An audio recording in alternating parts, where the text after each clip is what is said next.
Good morning, good evening, good afternoon, and welcome to another episode of Movement Radio. I am Chip Hazard, And I am Talon Williams. and today we're joined by a special guest. If you've ever had nightmares about Freddy Krueger's twisted dreamscapes in A Nightmare on Elm Street 3 or 4, you've seen his imagination in action. He's also brought his creative touch to Candyman, Leatherface, Blade, and so many more cult classics. But he's here not just as a production designer, he's a storyteller, a builder of worlds, and now a filmmaker in his own right with his latest project, Solitude. So get ready because we're diving deep into the art, the chaos, and the behind the scenes magic of horror with the one and only Mick Strawn. Mick, thank you for joining us today. How are you? I am doing great. Glad to be alive, and I mean that in several ways. Yes, sir. Well, like I said, thank you for Absolutely. joining us. It the honor is all ours. How do you guys pick which one of you shows up on the screen? Um, Because it flips back and forth, and I haven't figured out if one of you is pushing a button, or if I could push a button and you would both come on, or if I would push a it button you and you would swirl around like a swirly. yes, no, there If you're on, it's a if you're using setting. Zoom, just swipe left. So oh really? It'll actually flip you from side. Yeah, let's Oh swipe. That's how yeah, it is there on you my are. phone. There There's you go. There both of you you go. guys. See now I Yep. don't have an algorithm doing it. That's even Yay, better. I sound smart. Perfect. Perfect. Um, so I just want to start with simple. What first drew you into the world of set design and production? Uh, you know, it's originally my sister was a costume designer in New York, in off Broadway, and she somehow landed a big rig, and you guys can check this out. Check out Asta in a show called Play Safe. Okay. And you look it up. It's a Canadian safety. It's a Canadian safety commercial, and I don't know how she got the job, but I do know that any time that you get a job that's above your station in the world, the very first thing that you want to do is bring on people underneath you that aren't going to let them tell you that you don't know what you're doing. Right. Um, I mean, come on, that's that's just keeping your job 101, right? And so that's how I got called in sometime in the early 80s.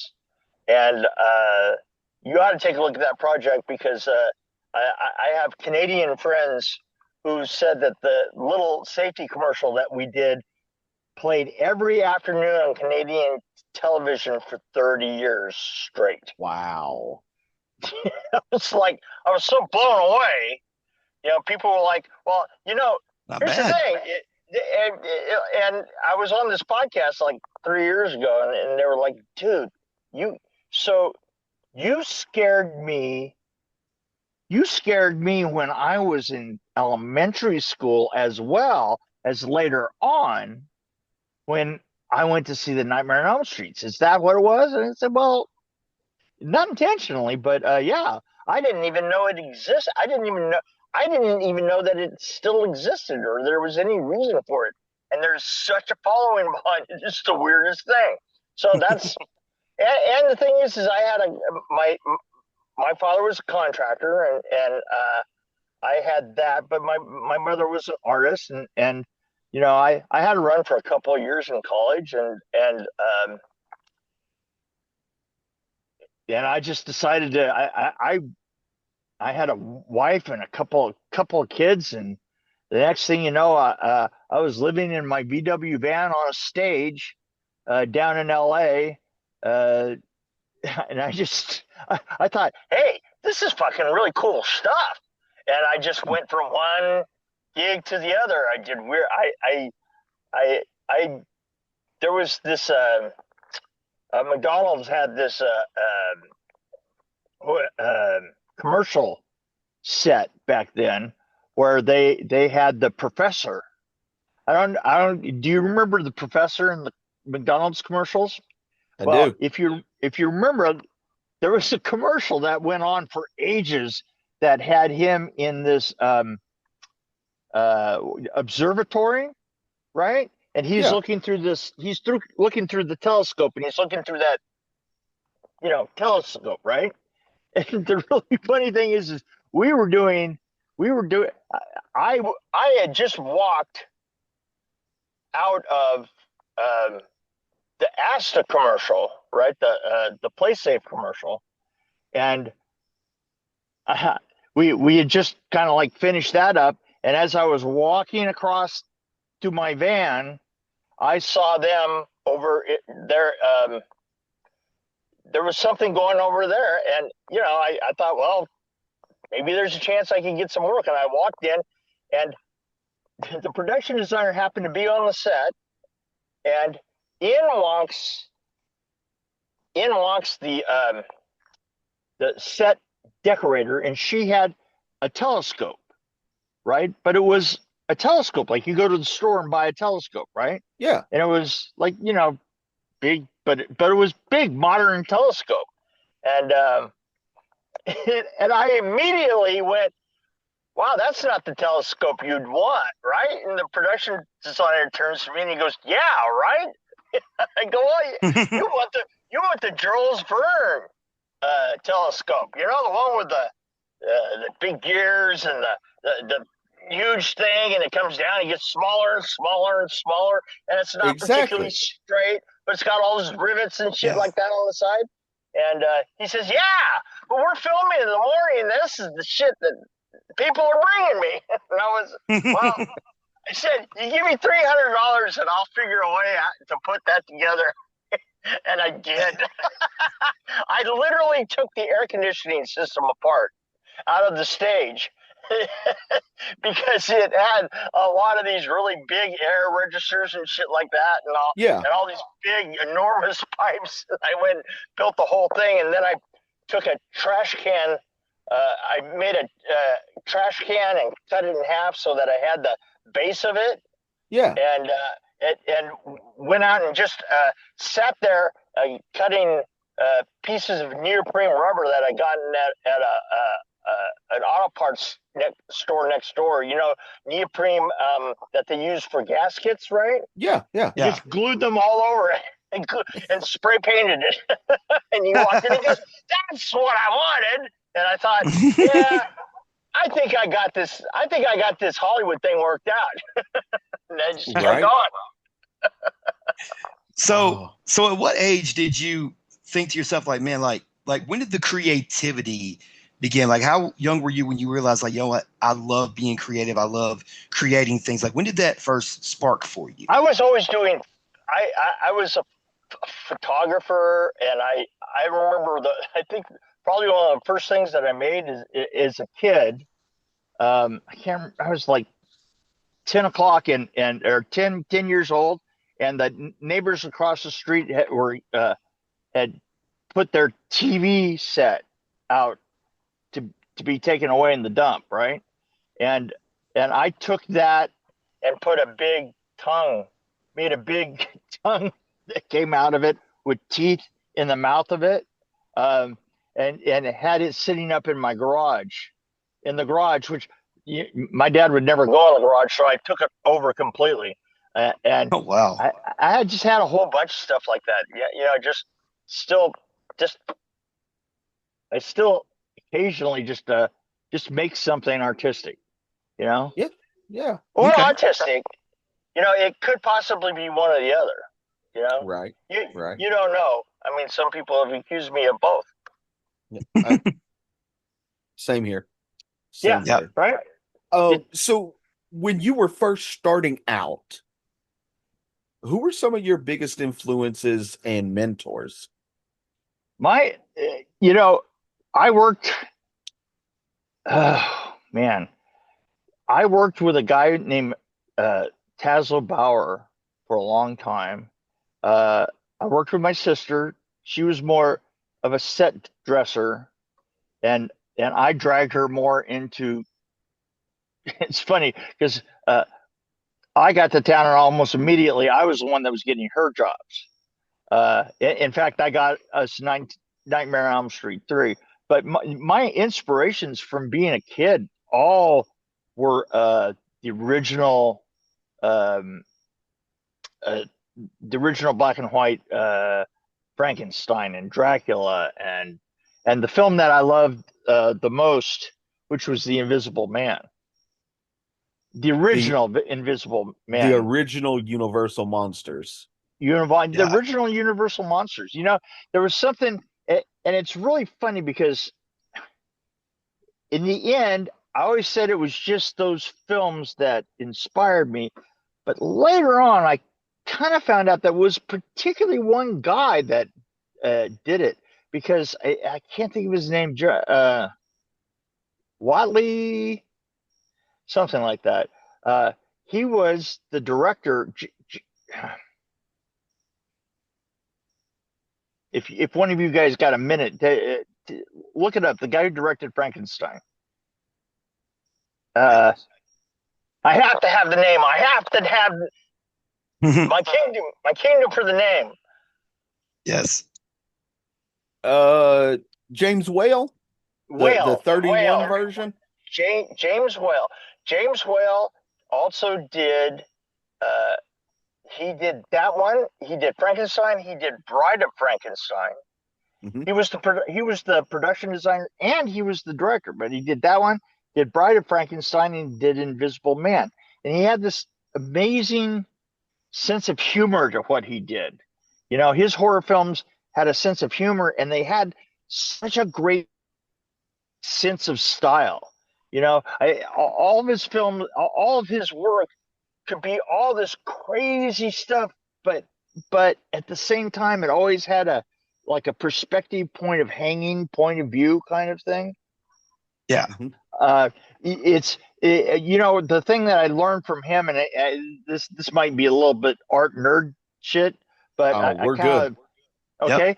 That balance and symmetry are two completely separate things. They're things that people mix up all the time, and my artistic vision was kind of about making balance out of things that weren't symmetrical.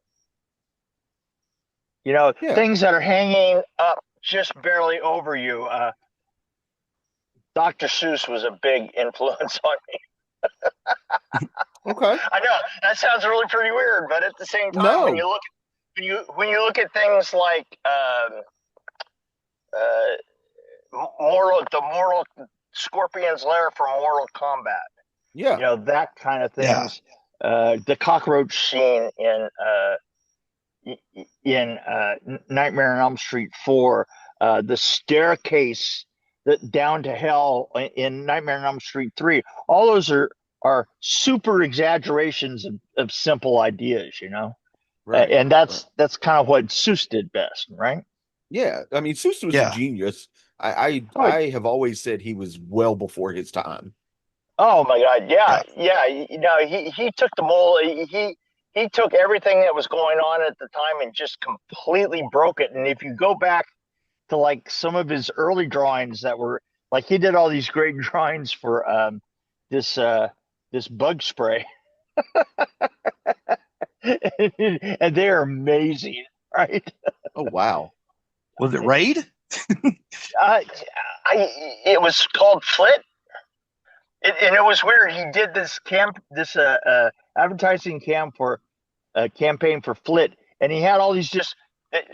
You could tell by looking at the people that were in it. The way that he did his people had such an impossible look to them. You know what I'm saying? And Right. Yeah. that impossibility kind of became his Seuss children's books. Yeah. Because everybody looked similar to the Who's down in Whoville. Exactly. Exactly. There's an impossibility to the Who. The Chuck Jones eyes Yeah. The big, amazing eyes and the faces and the body that kind of was always looked like it was like it was oddly out of proportion. It's smaller than the head and all that, and Yeah. yeah, just Yeah. I love all that stuff. I really do. Yeah. Yeah, you said Chuck Jones, and it made me automatically think of like the Tex Avery cartoons as well, because he used to Yes, do a whole lot of stuff like that as well. and here's the thing: is Tex. I love going back and looking at the Max Fleischer, Tex Jones. All these guys had these cartoons that had just really specific looks, and Yeah. going in and being able to look at those and say, well, that's Chuck Jones, and that's Zeus, and that's James Wales, and that's this, and that's being able to look at those and pick the pieces out, and then stealing those fucking ideas and never giving anybody credit was an important part of my life. Oh, um, so how was it? Yes. Are you trying to Oh, thief you? I am. Mhm. I am. So how was it that you first got involved with the Elm Street franchise? Uh, I was doing little things with them. Think I think I originally started. Yeah, this particular story about this is I was doing a thing called Quiet Cool. It was a film that we filmed up in Northern California, and it was it was about pot farmers, and it took an incredible bunch of building. We had to build this big camp. It's like the evil pot farmers. Had this camp, and they kind of like took over. They took over the camp, and they were raising their pot, and there were this kind of little group that went up against them, and included this you know essentially handicapped, mentally touched kid. And uh, the thing is we had to build buildings and either burn them or blow them up, or they had to have a log roll through them or something like that. And I got to be friends with the mechanical effects guy, and his name was Peter Chesney. And Peter Chesney and I, when we came back to LA, I started working as the foreman of his shop. Uh, because you gotta. The thing is I already had a kid, and I had two kids, and I had a wife, so I just always had to be working. Right. So I worked in his shop, and his shop, he got the contract to do the mechanical effects uh, on Nightmare on Elm Street 3. And when that came into the shop, I was the one that keyed all that through. And uh, I remember going down to the office to give our last bill because they hadn't been able to get a director yet, right? And so I showed up at the office, which was on just off of Rodeo Drive, right? And it was an eight-story building, and I remember hitting the elevator, and as I turned around, the guy who produced Quiet Cool happened to be standing right there. And so Oh, he's going up, and I go, "Hey, Jerry," and it was Jerry Olson. And he goes, "Hey, Mick, how's it going? What are you doing down here?" And I go, "Well, I've been working on this Nightmare on Elm Street thing with uh, with Peter." And we both get in the elevator, and I turn to him and I go, as we go up, I go, "You know what?" I said, and he goes, "Great, this is my job." He says, "Well, we're going upstairs right now to pick a director." And I said, "You know what? You're gonna need an art director." And here's the funny thing is because I said art director instead of production designer when I was in that elevator, that's the credit that I got was Oh art wow, director. that's Oh awesome. wow, yeah. And by the time the doors had opened up, he said, "Yeah." And he said, "Don't you work with your sister occasionally?" I said, "Yeah. You know what? I'll bring her on. I'll have her do the set dressing and stuff." And that was how it worked out. Oh wow. So when you hear about an elevator pitch, Yeah. right? I mean, that's a big thing. Is an elevator pitch. Is I didn't think about it, but I did one to And get got the Nightmare on Elm job. Street 3, and I got the job, right? That's fantastic. Absolutely. And you know the way that I thought about it is I thought that's great. The doors open. The doors are open, and I was employed. That's all I could think of. Win! That's a win in Yes. the column. Let's go. Absolutely. So, and obviously you get to, work with the people that are cool with this stuff, and you got to do all these great designs. For the fans listening, what was it like, and how much interaction did you have with Robert Englund in creating the art for Nightmare on Elm Street? Robert wasn't as involved. To tell you the truth, we kind of like did the art direction. The art direction of 3 and 4 were probably just pretty much done by me. I mean, Okay. Bob Shea came to us in a meeting. I mean, he was live. It's not like he came down and Yeah. but Yeah. Right. he came to the when we were in a meeting, and there was Wes Craven and the director and me when they finally got a director, like that week, right? And in the meeting, we kind of came up with the concepts because Robert was like, "Look, Bob Shea was like, we need this film to really do well because the second did not do that well." Right. And by the way, they showed me the first and the second in one of those great rooms. The places that developed your film, they Yeah. had those. Yeah. The director rooms, right? Yeah. Where it looks like a little tiny theater. And Yeah. Yeah. I thought it was so cool. I said, and they went and they rolled them both for me, right? And I watched them both, and I thought the first one was good. I thought the second one, that the first 15 minutes of it were good, and then the rest of it, it didn't hold together very well. Don't get me wrong, Jack Shoulder's a really good friend of mine now, and I've known Jack Shoulder for years, and I did The Hidden with him.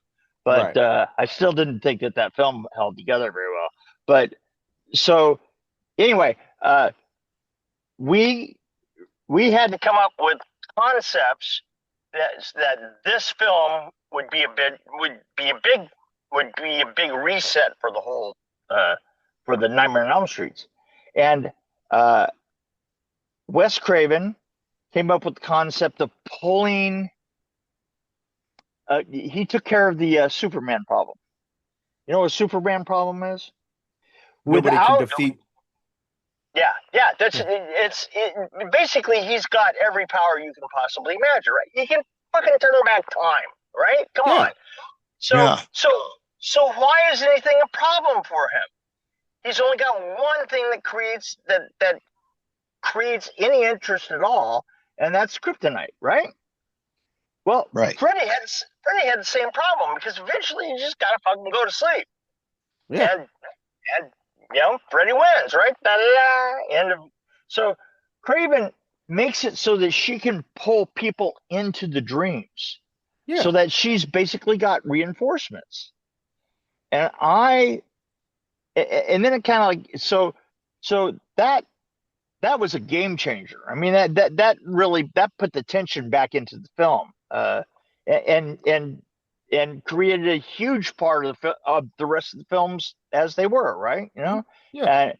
And and then it came to me.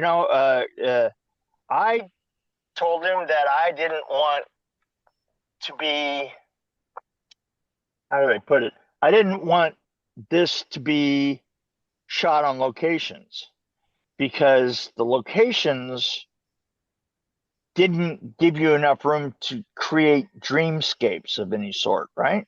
Right. Right. And so then I got us onto stages or warehouses. Actually, we were right outside of the jail, of the LA County Jail. Oh wow.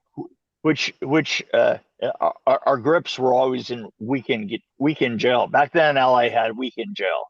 Weekend jail. Weekend jail was essentially for people who had drug problems that were employed in the film business. And So it they was had basically. and so basically So go ahead. So basically, it was just a weekend rehab retreat, basically. Basically is yeah that's what it was. And the thing is, I can't tell you how many times I was out there on Monday morning, there at like 6 o'clock in the morning watching the entire grip crew move from the jail over into our warehouse. Were they Oh, wearing that's jumpsuits hilarious. still? Is that it? Well, they were just peeling them off, Gotcha. Yeah. Gotcha. It was great. So basically, my turn came around. I said, I want to build stuff. I want to make these. I want to make I want to make these dreams weirder. I want to make it. I want to make it all have more of a look.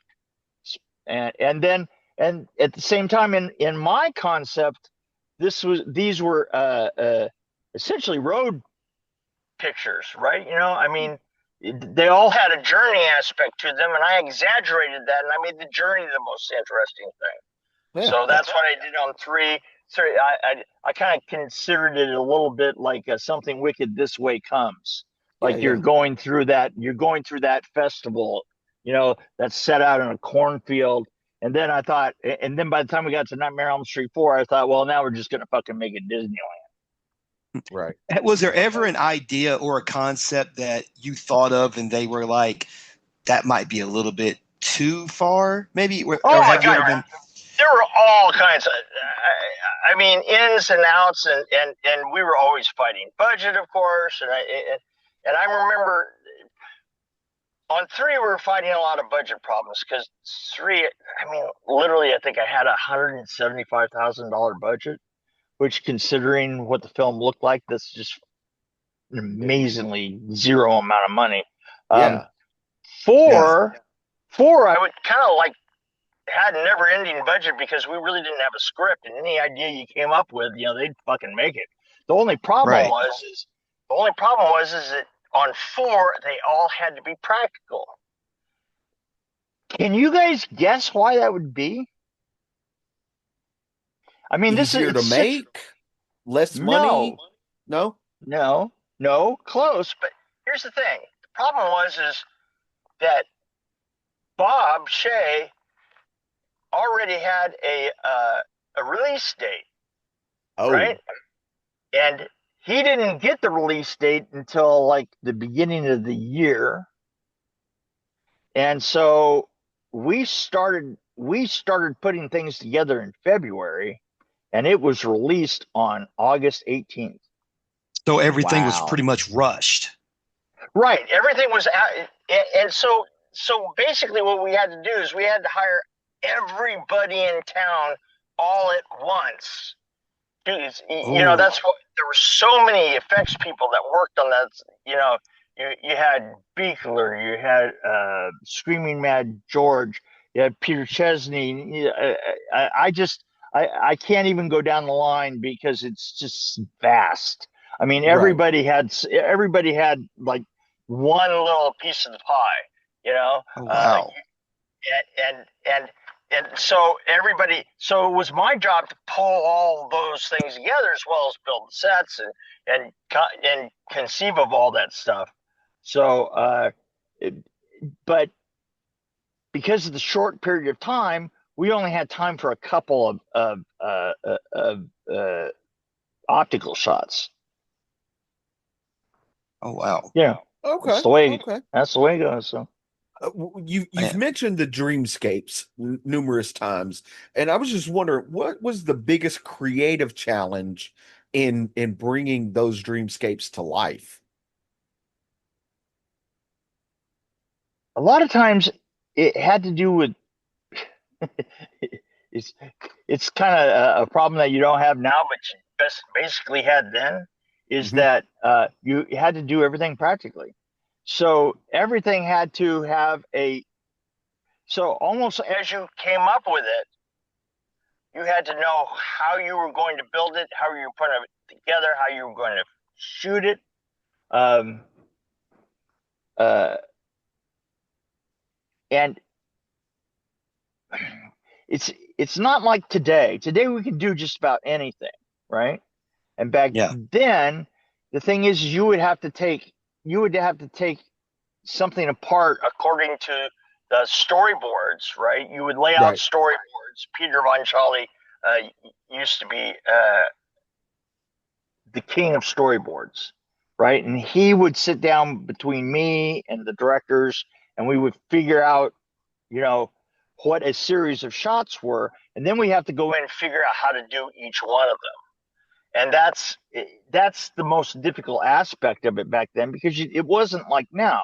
I mean, now you can literally do anything, and back then you everything was just such a huge trade-off, right?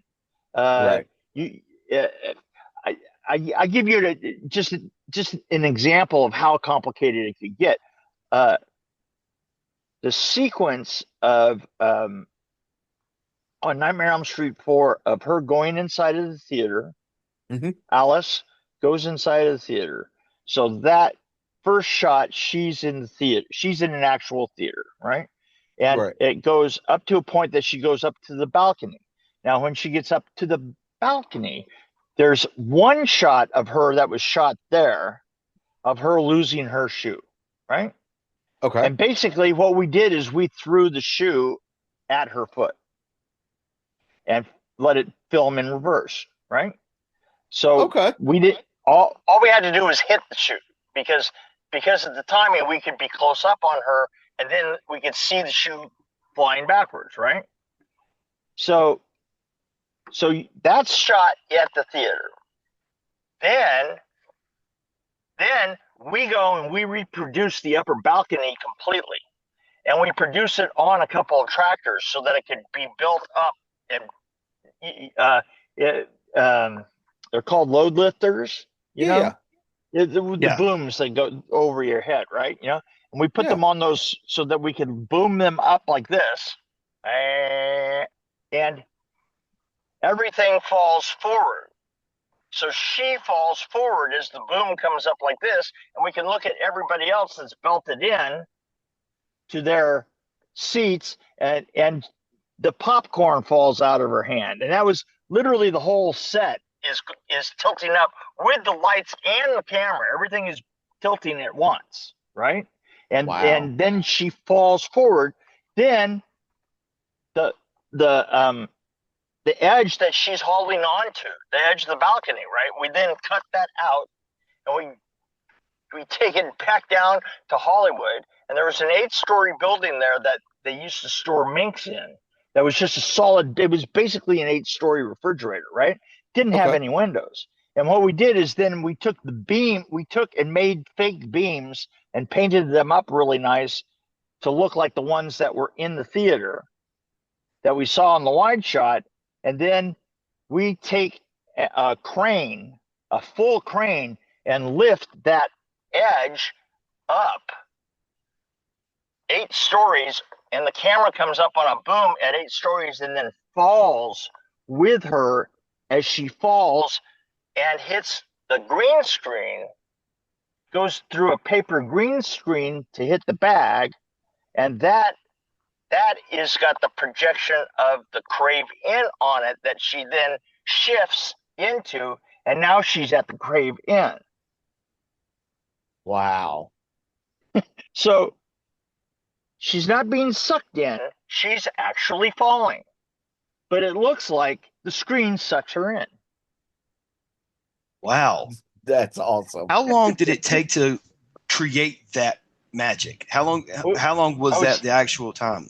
Oh, it was days. I mean, Days. it was literally days. I mean, Okay. we were shooting one place, and then we were shooting at the stage, and then we were shooting downtown. The radius of that was probably 20 miles. I mean, just it's all put into the schedule as we go along. But Right. but that's how complicated these segments were. Interesting. Sounds like it. Yeah. Yeah. I mean, Wow. that's because you can come up with a great idea of the great dreamscape, but you got to film it. Yeah. Wow. Yeah, all right, so kind of blows your mind that's complicated of a sequence, right? I'm literally sitting here in awe. Like, wow. My ADHD has kicked in, and I'm trying to think of everything you just said. Like, man, 20 miles, 20-mile radius, 3 different scenes, all these different prices. Like, yeah, after about 14 minutes, I'm just like, you know what? I'm just going to write down what you guys do, and then we'll figure it out from there. All right, and the thing is we're figuring that we're figuring that all out, and breaking it down into its pieces, and it's a thing. Yeah. Wow. So any like, I mean, obviously that's a great story. Also, any maybe like behind the scenes, like maybe like funny stories that take place while you were filming Nightmare 3? Oh, nothing's funny. Oh, okay. I remember when we first got it, and this is stupid fucking kid territory, right? I remember I'm ready for it. when we first got onto the stage, right? And you have to remember that this is an old funky warehouse, right? And right. So we get there, and there's pigeons all over the place, and there's glass that's been broken out, right? So we fixed the glass. We built plywood over the glass because they had to be dark on the inside. And then we opened the windows. And I told my assistant, I need you to go get me a BB gun, because we gotta chase the birds out of the windows, right? So we'll shoot next to the bird, and it'll go out the window. And I'm not kidding. This is my first like 2 hours on this job, right? And I have my crew that I pulled together, and I had my sister was there, and I had a bunch of guys, and I had like women, and just this mixture of like Hollywood super liberal types, and I'm super liberal, right? And I say, well, and somebody goes, well, what are you going to use the gun for? I go, well, I gotta like irritate the birds to get them to go out the window. So I just took the gun up, and I literally did this. I mean, I didn't even look up, and I fucking killed a pigeon and dropped it to the ground. Yeah, exactly. It was like, God, I was never gonna hear the end of that. I mean, the scenic painters absolutely thought I was a murderer. I mean, they were like, oh my gosh, God damn it! It's like, I'm like, well, it wasn't intentional. I wasn't even fucking looking up. It's like, I just did it to scare him. Yeah, but now you got pigeons. I was trying to scare him. Well, he's pretty scared now. No, he's not scared. He's dead. He's not scared. He's dead. No. Now, what are you gonna do, right? He got his second set of wings, is what happened. That's it. Oh. So you've also worked on Candyman, Leatherface, and Blade. Right. How did the creative process differ from Elm Street? Oh, yeah, you know, I'm not 100% sure that it was all that different. I mean, Really? it's well, Leatherface was, I mean, it had different parameters. I mean, it was a lot of building. I built everything on Leatherface, uh, and people still think that I fooled everybody because I sent down to Texas to get bales and bales and bales of that Spanish moss, Yeah. you know, and Yeah. and use it all over the place, and everybody goes, that had to be Texas because you had Spanish moss. Spanish moss travels, goddammit. No, it's only in fucking Texas. No, it's only in fucking Texas. That's yeah, no. I had my ways. He uses evil magical powers. Yes. I remember that truck. Okay, they the transpo guys kept bringing. I said, okay, I need like maybe it's 65, 66. Pickup truck. It needs to be beat up. It needs to be, primer gray. They brought me pictures and it's great, and then I said, I want it really big tires and I want it really lifted. And they kept coming. So they kept coming to pictures with me, right? Of like, it's like the first one, you would have thought it was on a freeway, It was like, dude, no, I don't want that because, they put nice tires on it and rims and chrome this and that. I was like, no, we're going all the wrong direction here.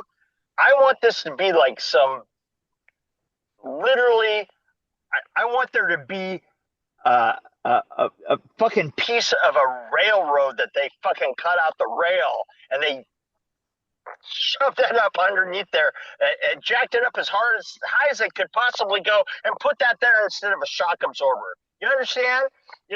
And we just kind of like had battles about that all the time. And then eventually they got it so far up in the air and it was horribly ugly, right? And that's what I wanted. And they got it so far up in the air that Kane Hodder was the only one that was allowed to drive it. And literally, Kane would be sitting in the chair like this, and he would be down around his ankles would be the steering wheel, because goodness, that was as far up as the steering wheel. That's how high they had lifted the body up above all the rest of the components, right? Oh goodness. And it's crazy like that. So and the great thing is if you remember that film, do you remember how that truck would be? You'd be looking through the window of the Mercedes, right? Yeah. And all of a sudden, and it would be way out there, and then all of a sudden it would be right up against you, and then way out there, and then all right up against you, right? Yeah. Remember that weird feeling that you got out of that? Yeah.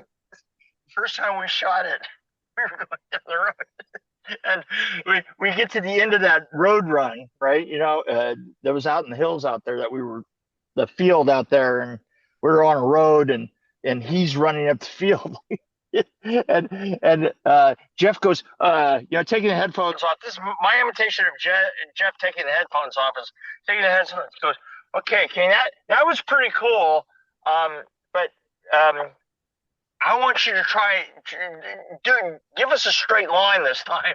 Kane said, have you driven that thing? That is a straight line. So you never actually see that thing actually going down the road straight because it won't. I mean, it's just like,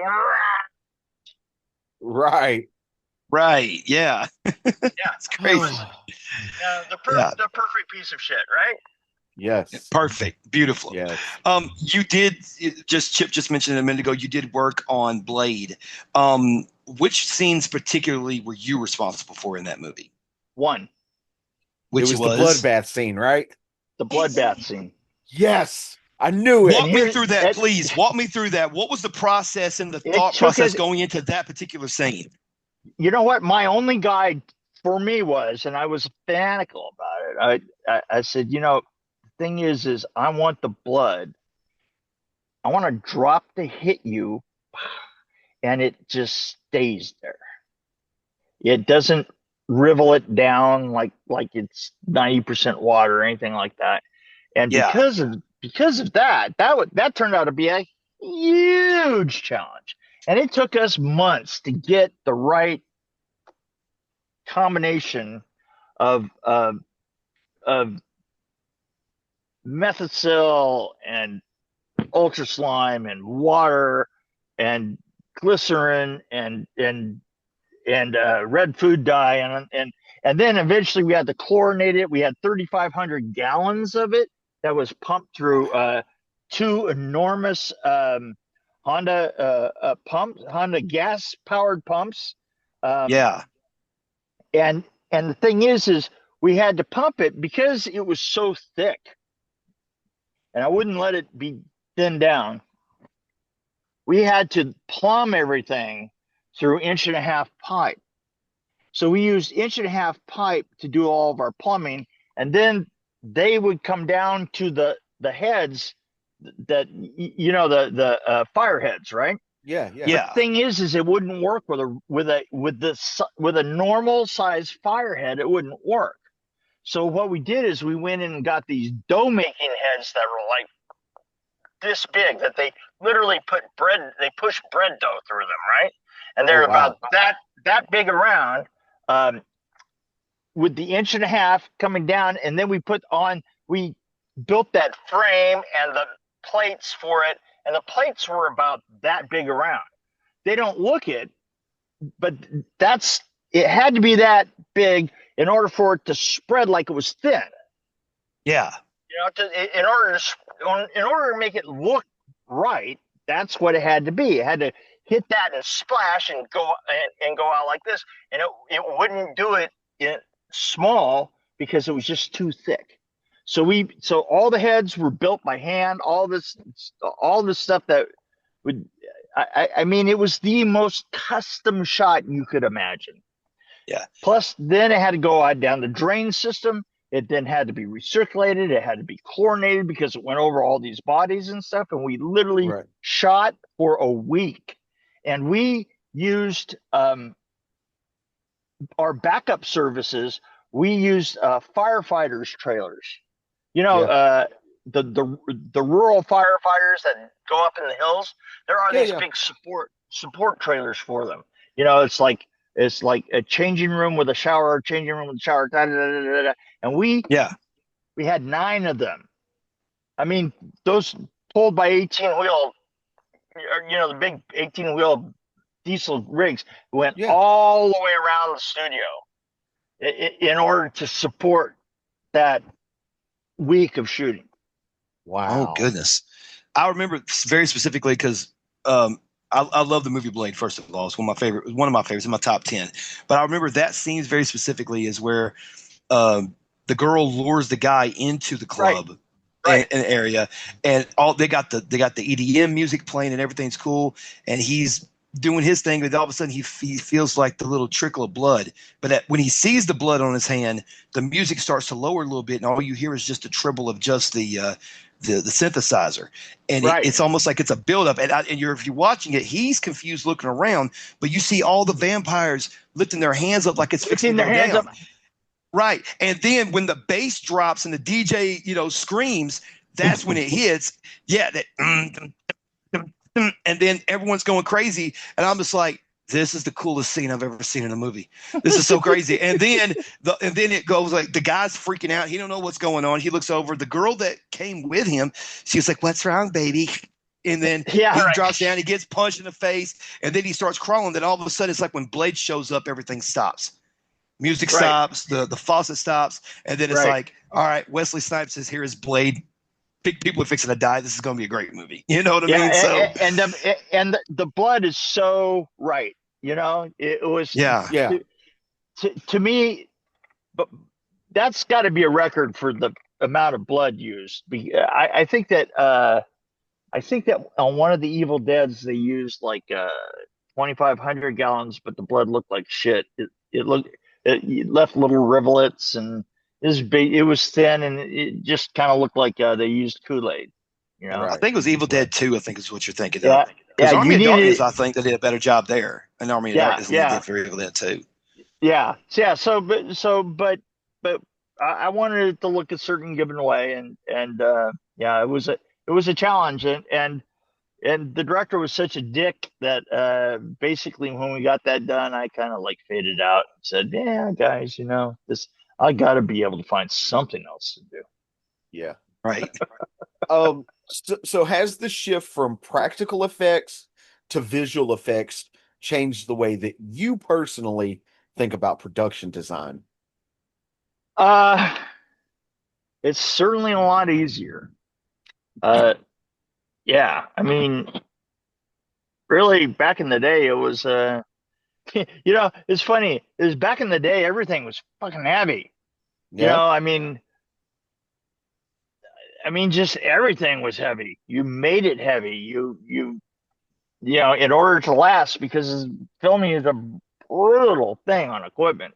Um, but let's face it, we can, when by the time it got to 2005, you could literally go out and lift the camera up and just think of it this way: the way that you the way that you used to do films, and I think one of the classics that you'll definitely remember this is Forrest Gump.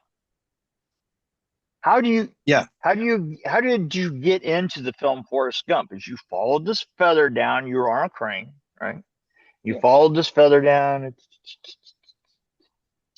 and then you come into the scene off of a crane, right? Yeah. And then how did you end the film? Is you ended the film on a crane. A lot of films did that, even little films. You had a day of a crane, right? Crane was an extremely expensive thing to rent, but not only that, it was just time consuming. It was labor intensive. And basically, you could get 2 shots a day. So basically, what you did is, for the longest time, you started your shows by craning in and you ended them by craning out, right? Okay. Right. And and all of a sudden you get into 2000s and you don't do that anymore. Anytime if you had to have somebody, if you had to have shots of somebody going down the road, right? You have to have a helicopter follow them in their car, right? Right. Right. All of Yeah. a sudden you're doing that with drones. All of a sudden everything got lighter. Everything got lighter and everything got a little easier. And for producers, it got really good because then they could start using CGI.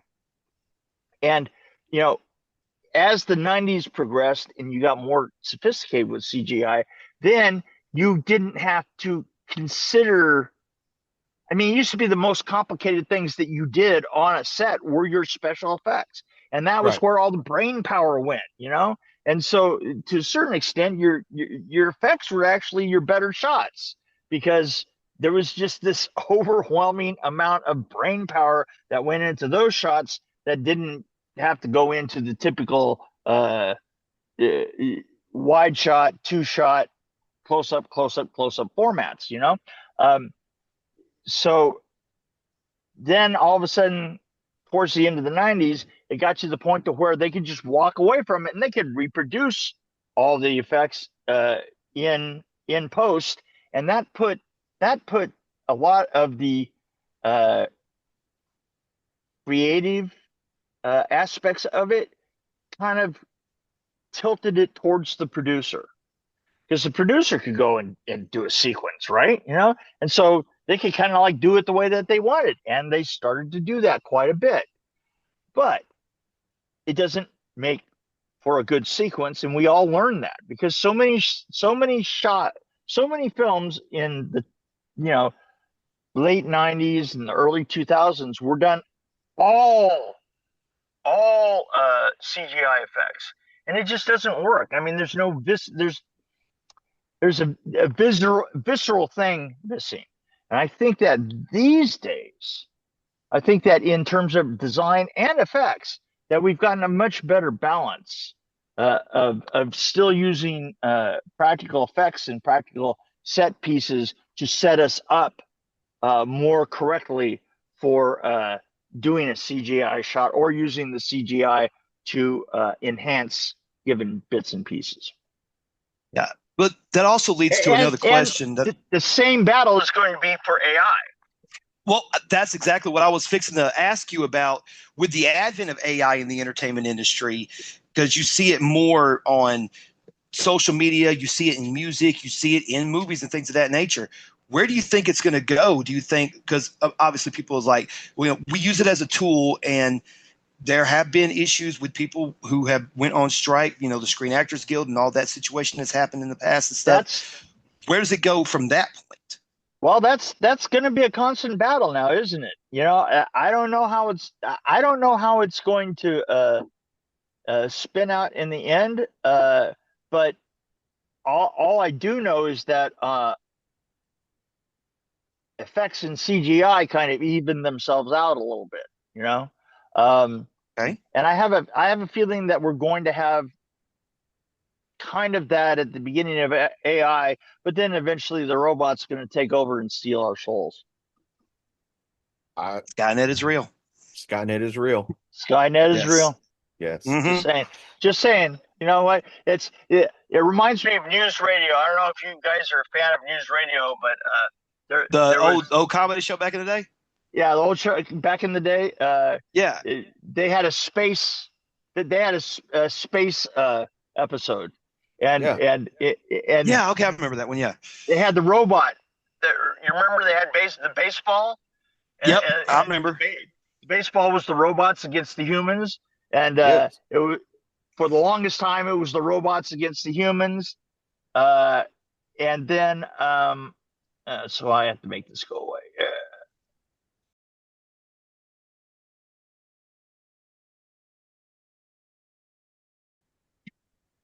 So back before I interrupted myself, we were talking about the robots versus the humans playing baseball, and then Joe Rogan was So it was robots and then humans and then humans and then robots and robots and humans, and then it was robot. So that's where it's going. Yeah, I have no doubt that that's where it's going. I hope that I am not here when that happens. Here's the thing. You know what's going to happen is films that are made with actual people actually using cameras will become a very boutique item. Yes. And will have their own entire niche. Those will become the new cult classics. Yeah. Yes, they will. Yes. And then when you go to movie theaters and say, hey, do you want to watch this movie for $20? Oh, absolutely. Oh, but it comes with like 30 minutes of advertisement throughout the movie. What? Yeah, if you want to see the whole movie without advertisements, you got to pay like $200. Well, if you pay $35, you can take a beer in and it'll jerk you off. Oh my goodness. That's it. All right. You said, wait a minute. You guys said that it was you did. We're unfiltered. We are unfiltered. We are unfiltered. Yeah, I'm just saying unfiltered. All right. So tell us how Solitude came about and what drew you to co-direct this. Okay. Friend of mine, Jeremy Brown, and I did Vengeance together, which was a Friday the 13th fan film. And it was my first ever, dealing with ultra low budget, actually no budget.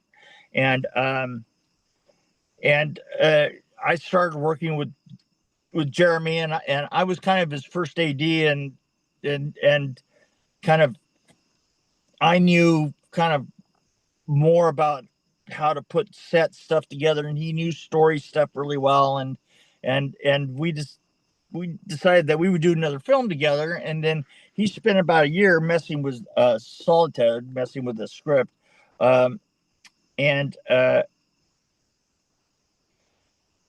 I kept saying that I didn't want everybody to die in the end. And then we had another kind of a discussion as to whether the Wendigo was real.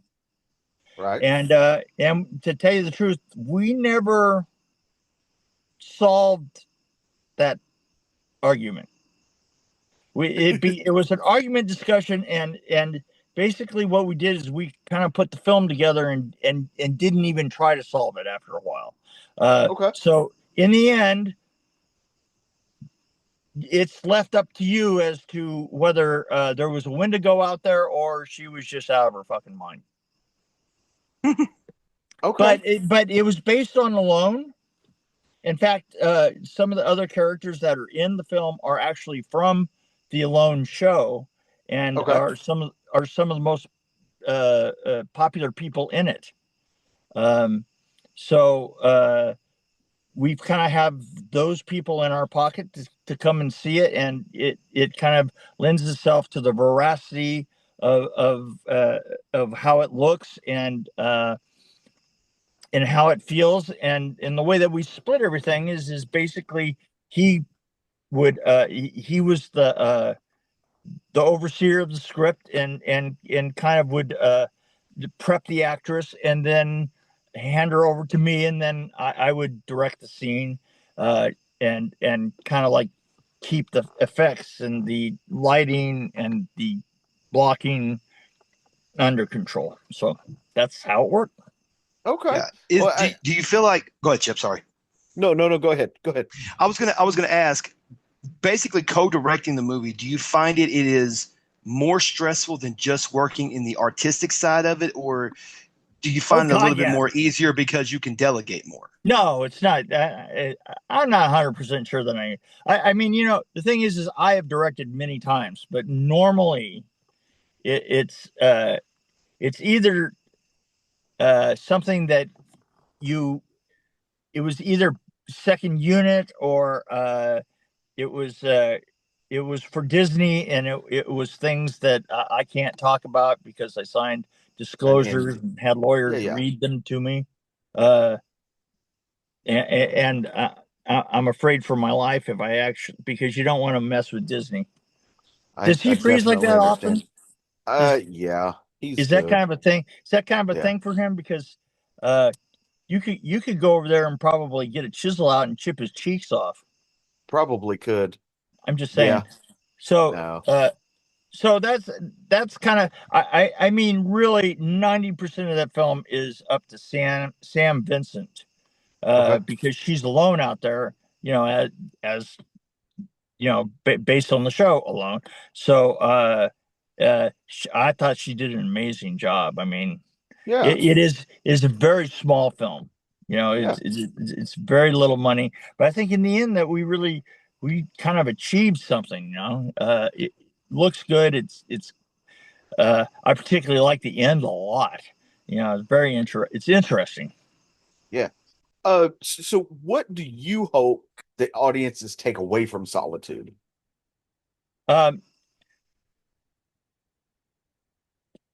I want is I want people to walk away going, is that chick crazy? Is that chick crazy, or is there really a Wendigo out there? Mm-hmm. And where can I see Solitude 2? Well, and that leads me to the next question. What are your upcoming projects? What are we working on that you can share? That I can share. I have a film coming up with Nick Benson over the next year. That's called Phobia, and it's kind of a very brutal, kind of zombie-ish,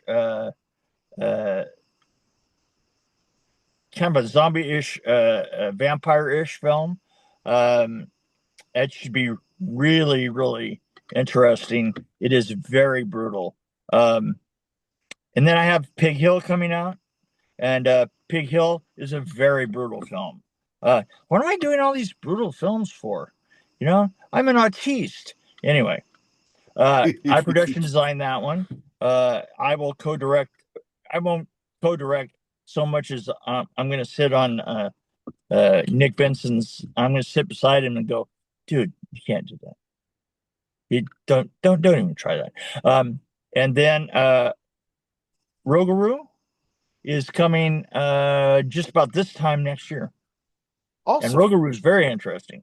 It's a Louisiana werewolf, an incredible script done by Eric Mathis, who has I don't know if you've seen or heard about Infernal, which is a film out. I've heard of it. Yes. Yeah, it is a very, very kind of funny and brutal film that's out there right now.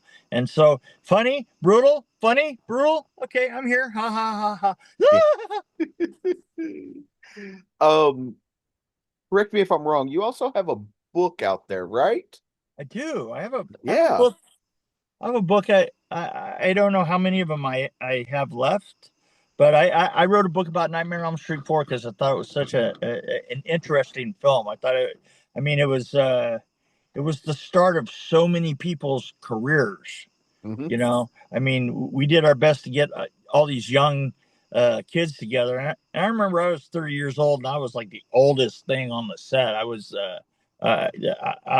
way over the hill at 30. So, but you know, you had every effects person in town. It just seemed like so many people went on to do really great things from that film. Not me, of course. But yeah. I'd say you've done pretty well for yourself. I've done okay, you know. Yeah. In the end, it was kind of Disney that built my that built my little ranch here, but that's something that we can't talk about. I understand. I'm gonna have to get my hands on a copy of that book somewhere. So we will talk later about how we'll talk. I think that I'm probably going to have to. I mean, I have a lot of people that want one, and probably I'm going to have to order some in order to have them at FrankenCon, and you know, I'll probably pick up 20 or so that we can actually so that because I've had a lot of people asking for them, and it's probably because I'm not shoving them down anybody's throat anymore. You know. Right. So speaking of back to Nightmare on Elm Street, how does it feel to see fans still so passionate about the films that you worked on all these decades later? It just seems so weird, you know. I mean, the strange thing about it is when you're working in Hollywood, mm-hmm. You know, concept of Hollywood, when you're working in LA. And this is probably more for, you know, like the 90s and 80s and so forth, is nobody ever remembers yesterday. I mean, it's hard to keep track of what you did the week before.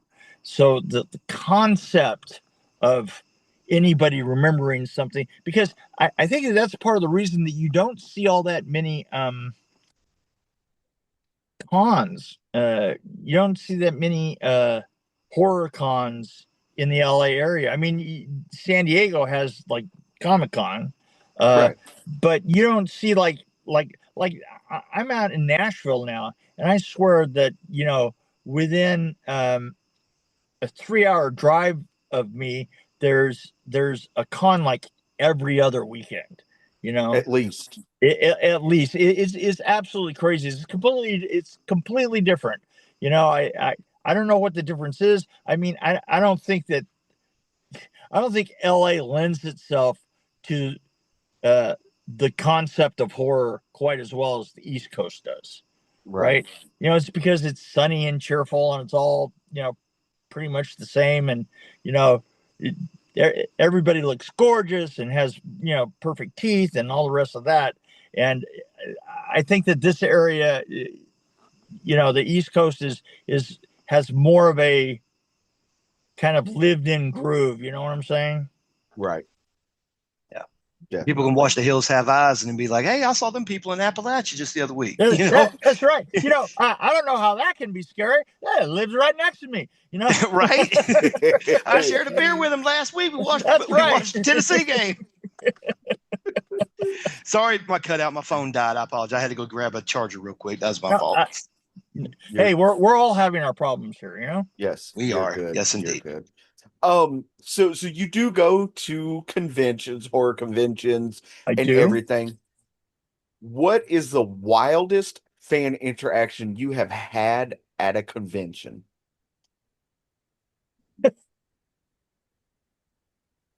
This is good. This is a weird one. So I was at FrankenCon the first year that they did FrankenCon. Okay. And right next to me was Joe Bob Riggs and Darcy the Mail Girl. Okay. Now, their line literally went out the door and around the building. it went through the whole con itself, out the door, around the building. And the strange thing about it is I wasn't really paying attention. I didn't know who Joe Bob Riggs was, right? Okay. But here's the thing. After a while, I figured out that I knew who Darcy was. And I stood up and I went, "Hey, Darcy, it's Mick. You and I have worked together." And she goes, "Mick, it's been years since we've hit." And we hugged. Now, let me tell you something. I was looking back down the line of people, and I have never seen so many men and boys want to kill me all at one time. It was the strangest feeling. It was really kind of creepy. You know, I was like, wow. You just feel this wave of hatred and This jealousy and wave of envy hitting you. hatred Yes. washed over me. And my hair literally went Right. flying back. It's this memorable. I still remember the looks of everybody in line looking at me. It was really, really, really weird. You know? Yeah. You said something about them having a very, very long line got wrapped around. Not this past year, but back in 2024, me and Chip actually got a chance to go to ATL Comic Con in Atlanta. And one of the big gets for that year was Robert Englund. Robert Englund's line from one end of the World Congress Center in Atlanta, where his table was set up, it stretched all the way to almost the very end of I think me and Chip calculated it was like 45,000 people show up just to see Robert. Crazy. And I was like, this is insane. And they had they had people from The Walking Dead there. They had the Sons of Anarchy reunion. They had Robert is the get though. And he is the get. Yes. I'll tell you here's the weird thing. When I was living in Washington, probably when I first moved there, and it probably have to be 12 years ago, 10 years ago, something like that. And I went to this place called Rose City Con. And Robert was sitting, it was a really big con, right? Yeah. Right. Robert was sitting there, and we just sat there and shot the shit. And there was maybe 7 people would be in the line, or maybe 10 or something like that. But there was no pressure. This phenomenon has happened within the last 5 or 6 years. I think since COVID, yeah. Oh, especially since COVID, you've gone absolutely bug ass crazy, you know? Oh yeah. Insane. So you have personally been part of some of horror's most iconic visuals. Do you ever just stop and think about your place in horror history? Not really. I mean, yeah, you know, I hate to say it, but And don't get me wrong, it's the best fucking job you could imagine. I Yeah. had a blast. But at the same time, that's what it was, you know. It was a job, and it all comes from kind of my mentality always was, and I've always been this way. You present something to me that's a challenge, you know, that hey, come fix this, right? You know, Yeah. and I'm gone. I mean, I can't turn it off. It just becomes a thing, right? You know, it just hits my head, and I go, oh well, and plus I don't have. I go forward without ever thinking about anybody else's opinion but my own. I just go, we're going this way. This is, you know, if you don't want to follow me, that's fine. You know, and it's not an ego or anything. I swear it's not. And I'm a pretty nice guy, you know, and I just go forward and try and get it done. I mean, and I try and do it as well as I possibly can. The weird thing about film is that the film that you're working on is your entire fucking life, and then it's not. I am not the kind of person that has any keepsake from any film. I don't have. If you had asked me when I walked away from Nightmare on Elm Street 3 or 4 or Critters, I get asked all the time, you know, do you have a mask from Leatherface? Do you have a Critter? Do you have a Freddy glove? And I go, and I have to go, no, and I literally wouldn't the day after I was off the film, right? Yeah. It's just not something that's not how I'm built. I'm just waiting for the next opportunity to solve your problem. Right. Yeah. So if you could go back and give your younger self one piece of advice when he was first breaking into the industry, what would that be? Wear better shoes. Because you're gonna be on your feet a lot, you bastard. A lot. I wholeheartedly agree. I mean, Yes. I think every working man in the world, when they go back, what they really are, one of the number one things that they're going to do is wear better shoes, right? Yes. Yeah. Because there's All nothing right. like having been on your feet for 16 hours in the day, and that incredible pain in your feet consistently will just drive you out of your mind, right? Yeah, dude. I mean, Yes, sir. I going remember through it now. I remember getting off of set after a week of, you know, 16, 17-hour days, and putting my feet up and feeling like they were an inch thinner than they were, right? You know, that I had actually compressed the little fuckers, right? Yeah. It's worse than steel toe boots, man. Yeah. I'm just It's saying, bad. and climbing socks, you know, that Yeah. whole that's what you need, you know. Yes. Yes, And absolutely. literally that is absolutely the advice I would give myself. I still have Awesome. fucked up feet today because of it. Last question. I know that wasn't very dramatic. No. No, it's great. It was great. That's I have never had anybody say that, and that is the best advice. For somebody who is on their feet all day long. Right. Yeah. Exactly.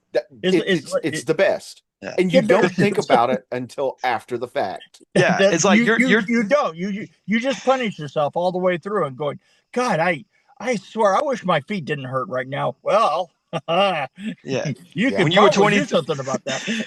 When you were 23, 24 years old, you wanted to buy the latest Jordans and everything, and now you're a 38-year-old man saying, you know what, them New Balances look pretty comfortable. I'll rock the dad's shoes. I don't care as long as they come in black and silver or with a little bit of tint of purple. I'm cool. You know what I'm saying? Yeah. Listen, Get on that. Dr. Scholl's has some really good points. Oh yes, absolutely. They I do. got Dr. Scholl's insoles in my my work boots, actually. Yeah, So exactly. yeah. Right. You need them. I mean, my God, I'm walking 2 miles a day, going to and from the parking lot. So Right, yeah, exactly. You're it's right. crazy. Yeah. So when you look back over your career, what are you the most proud of?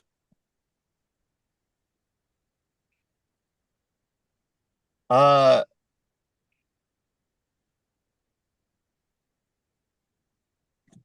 wow, that's a really good question.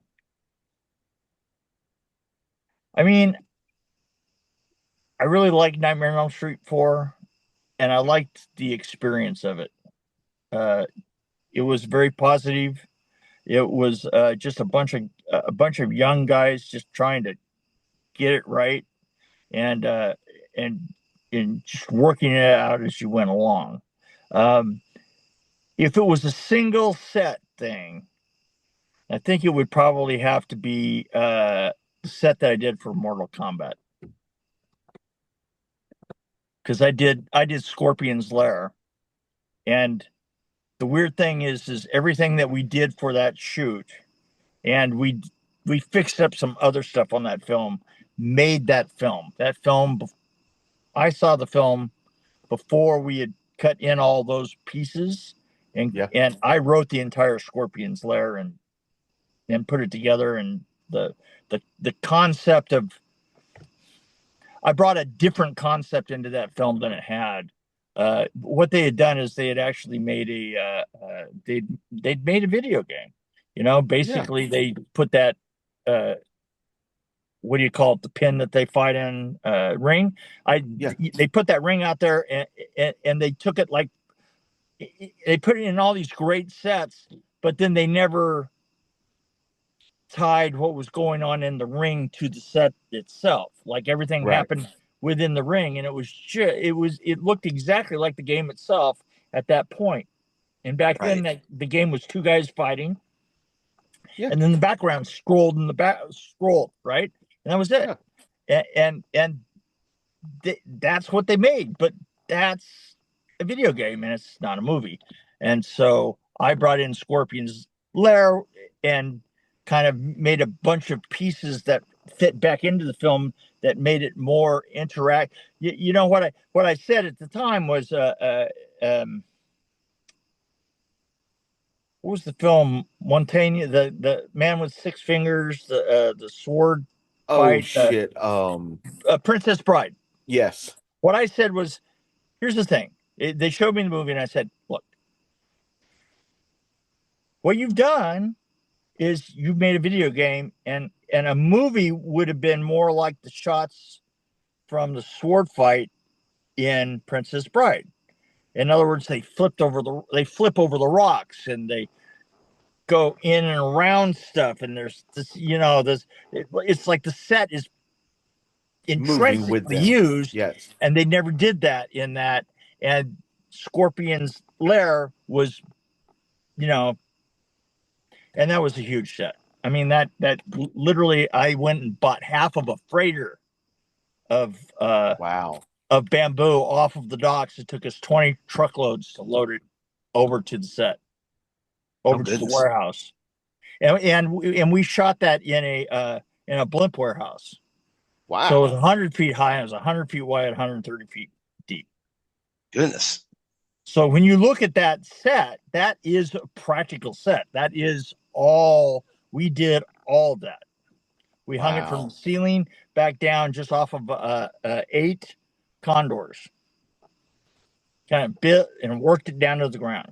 Nice. So, That's awesome. Nice. and we got all, and what we started with is we started with this big steel frame that I had that we built, that you could go from one level to the other, and you would come down that pole, and there was things that would happen in it, in and of itself, that would make it more interesting of a sequence. So Awesome.